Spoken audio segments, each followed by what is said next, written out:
ginnaaw bi ñu leen nuyoo sant leen sargal mbooloo mi nga xam ne ñoo fi teew tey ndaw yi nga xam ne nag ñoo bokk ci mouvance présidentielle fii ci commune bu Hann Bel-Air muy COJER muy Benno Bokk Yaakaar ñu amoon tey daje bu am solo pour jàkkaarloo ak yéen taskatu xibaar yi pour indi tuuti suñu njàngat ak suñuy xalaat ci réew mi ni muy doxee ci jamono yi passé ak jamono yi ñëw parce que réew il faut que mu dox pour mu am yokkute il faut mu am ay bànqaas yu dëgër di remercier bu baax gouvernement bu Sénégal am nañu taxawoon ñu ne fii ak juróom-benn weer kenn mënul organiser ñaari élection loolu nag dafay wane ne Sénégal am na démocratie bu mag waaye di ci gërëm le président de la République moom mi nga xam ne tey moom la yàlla teg ci boppu réew mi ci juróom-benn weer mu organiser ay élection législative ak élection locale loolu nag dafay wane taxawaay bu am solo bi nga xamante ne population bi wane nañ ko ci politique publique bi nga xamante ne tey président Macky Sall waxoon na leen ko 2012 ba léegi ñaari jongante yi fi jaar yëpp ñu renouveler confiance di ko joxaat ndam ci li nga xamante ne loolu la doon wut ci jongante yi gox-goxaan yi ak jongante yi député yi nga xamante ne ñoo war a dem taxawal askan bi ci péncum ndaw réew mi. coalition Benno Bokk Yaakaar jeunesse Benno Bokk Yaakaar bu Hann Bel-Air nag am ci taxawaay bu am solo ñu ngi wax njiitu réew mi ne ko son excellence monsieur le président Macky Sall ñu ngi renouveler suñu confiance ak engagement ak détermination bi nga xamante ne toute la jeunesse républicaine Benno Bokk Yaakaar am nañ ko pour gunge ko ci politique publique bi nga xamante ne 2012 ba léegi moom la proposé woon Sénégalais yi te dañu ci di ci wéy politique publique boobu nag buñ ciy wax dañ ci mën a wax yu bari ci secteur boo dem président de la république am na fu mu ko fekkoon am na fu mu ko indi tey muy ci pêche bi muy ci sport bi muy ci santé bi muy ci lépp li nga xamante ne tey mooy wàllu dem ak dikk tey loolu moo tax commune bii ñu nekk muy Hann Bel-Air bénéficié wu na ci infrastructure yooyu nga xamante ne tey président de la république def na ko parce que fii ci Hann ay jamono ku fi ñëwoon bu nawet mosaana jot pour ñu génn sax dañuy am problème président de la république 2012 bi muy wut réew mi mu jaar fi wax ne bu ngeen ma joxee réew mi Hann Bel-Air danaa faj seeni soxla ay la yéwén ku jaar ci biir dëkk bi nga xam ne gis nga pavage bi mu ñu defal assainissement bi mu ñu defal tabaxal nañu fii lycée ci commune bi structuration Hann Bel-Air loolu nag jeunesse Benno Bokk Yaakaar loolu moo tax ñu ne ñun du ñu toog du ñu nelaw du ñu may kenn mu bëgg a yàq politique publique boobu nga xamante ne tey président de la république mu ngi koy jàppale askan bi ku xam Hann ku xam Sénégal xam nga ni ñu ëpp ci askan bi seeni loxo jotu seen ginnaaw mu indiwaat bourse familiale yi yemu ci mu def CMU couverture maladie universelle loolu lépp Hann def ci bénéficié wu ndaw Sénégal yi bénéficié wu kon ñun COJER ak jeunesse républicaine yi ak waa Benno Bokk Yaakaar mouvance présidentielle bu Hann yëpp ëmb parti yu bari jàppale président de la république ci politique publique boobu dañu koy wax ne ñu ngi réitérer suñu engagement ci ginnaaw njiitu réew mi monsieur le président Macky Sall di ko wax ne ndawu Benno Bokk Yaakaar yu Hann dañu bëgg daje ak moom ci ñaari mbir waxtaanee réew mi waaye waxtaanee ndawu Hann Bel-Air di seen taxawaay bu am solo bi nga xamante ne ñu ngi koy def ci mouvance présidentielle depuis bu mu nekkee au pouvoir ba léegi ñu am fi nag benn leader koo xamante ne depuis président de la république jot nguur gi dafa renouveler ay confiance ci moom muy femme bi nga xamante ne jàmbaar la lionne de Hann honorable député Ndeye Fatou Diouf politique publique bi nga xamante ne président de la république daf ko soumettre woon askan bi en 2012 honorable député Ndeye Fatou Diouf daf ko comprendre ko moo tax mission yi ko président dénk fii ci commune bi renouveler confiance am 2 fois def ko député lépp loo xamante ne tey politique publique boobu laaj na ko muy wàcc jege askan bi xam seeni soxla jël ko considération yóbbu ko assemblée nationale layool ñu ba loolu faju te loolu structuration bi daf ci bokk kon ñu ngi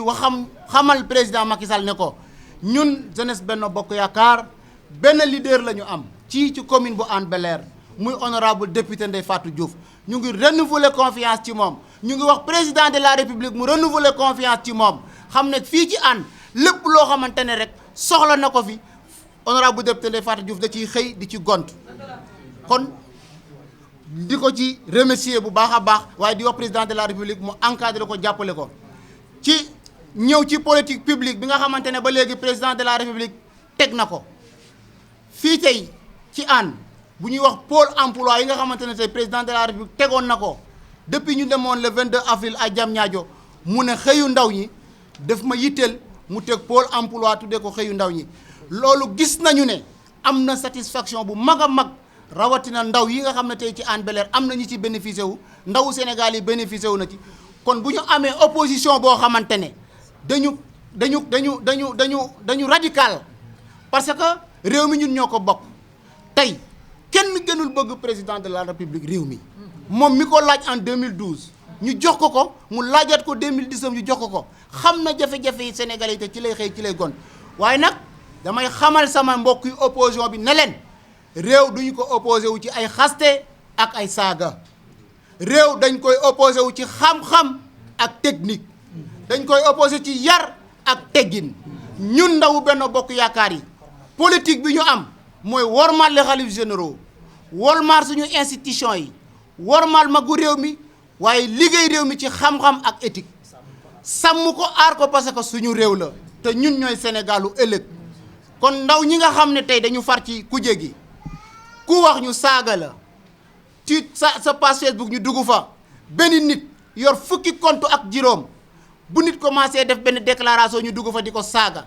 benn xalif généraux ñemeetu la wax bu ñu yaakaaree ne loolu mooy joxe pouvoir ñu ngi nax seen bopp te duñu leen ko mayati pare nañu tey fa ñu jëm président de la république lépp loo xam ne teg na ko muy jéego buy avancé loo réew mi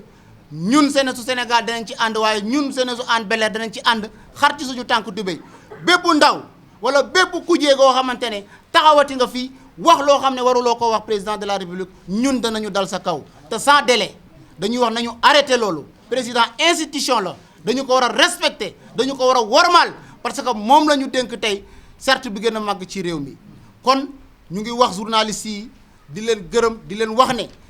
ñi nga xamante ne tey dañu leen di talal ay micro di wax luy taal réew mi waaye ku leen waxati loolu image yooyu waruñu ko génnee parce que dafay influencer ndaw ñi lu baax dañ ko war a fësal yaatal ko waaye lu bon dañ ko war a coché dañ ko war a boycotté kuje lu ma bëgg ci kuje mooy am nañu une xalaat nañu ñëw waxtaan ak njiitu réew mi waaye tey ma am réew mi ci daar ci xaste ak saaga loolu nag buñ ko waxee xam nañ ko parce que ñun dañu am benn lu ñu gane si lu bees lu ñu mësul xam ci at yii am na ñoo xamante ne bi ñu duggee ci politique la ñu gis gan goo xam ne ci politique mësuñu ko xam ganu saaga ganu xaste benn nit créé fukki compte di saaga ay chefs religieux ëppale wu leen ne ñi gën a mën a saaga ci aduna bi ci chef ci ku jege ñu nekk ñi nekk bitim réew di saaga sëriñ si nekk fii ci réew mi di saaga sëriñ si dama ne ñu ndaw Benno Bokk Yaakaar ñun loolu duñ ci bokk te pare nañu pour xar suñu tànk dubay xeex loolu mu den ci réew mi parce que loolu dafay yàq réew mi ñu am kujee boo mais ñu am nag fii ci commune bi une collectivité boo xamante ne tey équipe municipale bi laay wax ak ki ko jiite tey ñun dañu am un budget 6 milliards yu tegal waaye mënuñu la wax benn réalisation boo xam ne tey équipe municipale bi def na ko fi ak maire lépp lu fi nekk tey le président de la république moo ko fi def moo structuré Hann moo defar pavage bi moo ñu defaral lycée lampadaire yi ngeen di gis mooy éclairage moo ko fi indi projet d'évolution BD Hann moo ko fi indi président de la république mu ngi nii junu tabaxal sambul furaat ci suñu quai bi kon lépp loo xam ne tey am na fi ci infrastructure rek gu état du Sénégal moo ko def kon maa ngi interpellé gouvernement du Sénégal maa ngi interpellé président de la république mu ñëw saytul ñu suñu collectivité locale bi parce que ki fi nekk nag ak ñi mu àndal seen poos yi lañ fi nekkal waaye liggéey lu ñu Hann Bel-Air loolu moom il a interpellé directement un président de la république ak institution yi nañu ñëw saytul ñu suñu communauté collectivité locale bi doxin bi dafa sooxee parce que mënuloo defar poste de santé mënuloo defar tali mënuloo defar lamp yu doy mënuñu am faj bu baax loolu nag dañuy interpeller OFNAC directement mu ñëw fii ci Hann Bel-Air pour saytul ñu suñu collectivité locale donc maa ngi gërëm ñëpp di nuyu toute la jeunesse di nuyu la presse merci beaucoup c'est vrai merci. Les jeunes de la coalition Benno Bokk Yaakaar de Hann Bel-Air cerise en bouclier du président Macky Sall, notre pays vient encore une fois de plus de démontrer à la face du monde la vitalité de ses institutions avec l'organisation de l'espace de 6 mois, en espace de 6 mois, 2 consultations électorales, des événements majeurs dans le calendrier républicain qui ont permis au peuple sénégalais de renouveler sa confiance au chef de l'État, son Excellence M. Macky Sall, président de la République, l'homme de l'émergence, le visionnaire et le bâtisseur. Et pourtant, une certaine opposition au dessein machiavélique et dont le seul objectif est de saper les fonctions de notre nation avait tôt fait de déclarer urbi orbi que ces élections n'auraient pas eu lieu à date échue. L'histoire retiendra que les élections locales et législatives avaient bien eu lieu à date échue et sans encombre. Les brillantes réalisations du président Macky Sall et son gouvernement ne sont plus à démontrer. N'en déplaise à une opposition aux abois et dans le désarroi qui fait de la promotion des antivaleurs son thème de prédilection. Une opposition à la vision étriquée, incarnant le culte de la violence avec un langage ordurier et sans respect pour nos guides religieux. De 2012 à nos jours, de grands bonds en avant ont été réalisés dans tous les secteurs. Les infrastructures sanitaires, sportives, routières et ferroviaires, ainsi que les transports maritimes et aériens constituent des événements de preuve de la vision du chef de l'État. Ce faisant,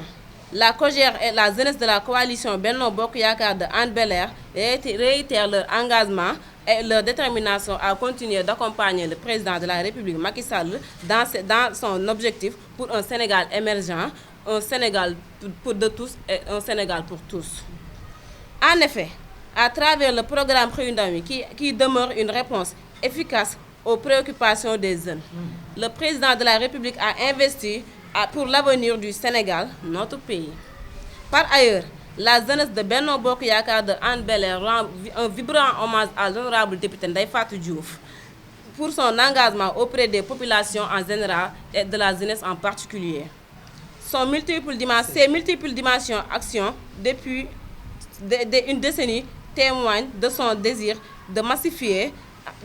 l'Alliance pour la République et de favoriser son ancrage dans le Benno Bokk Yakaar de Hann Bel-Air.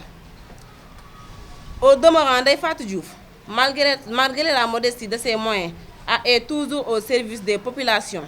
Récemment, avec le concours de la première dame Adja Marème Faye Sall, elle a permis à une jeune footballeur victime d'un grave accident de continuer sa rééducation en France grâce à un appui substantiel. Une forte subvention a aussi été octroyée à 5 jeunes pêcheurs pour achat de pirogues de pêche, ainsi que de la prise en charge totale des frais de l'évacuation à Tunisie et le traitement d'un père de famille atteint d'une tumeur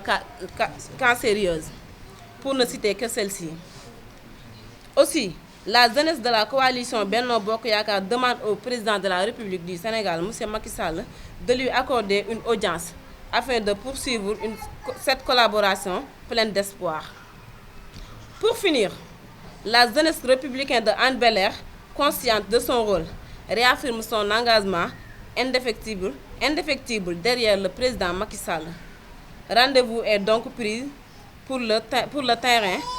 pour la remobilisation et la massification de Benno Bokk Yakaar avec les leaders de la coalition de notre localité, en route vers 2024. Merci pour votre attention. Merci pour votre attention.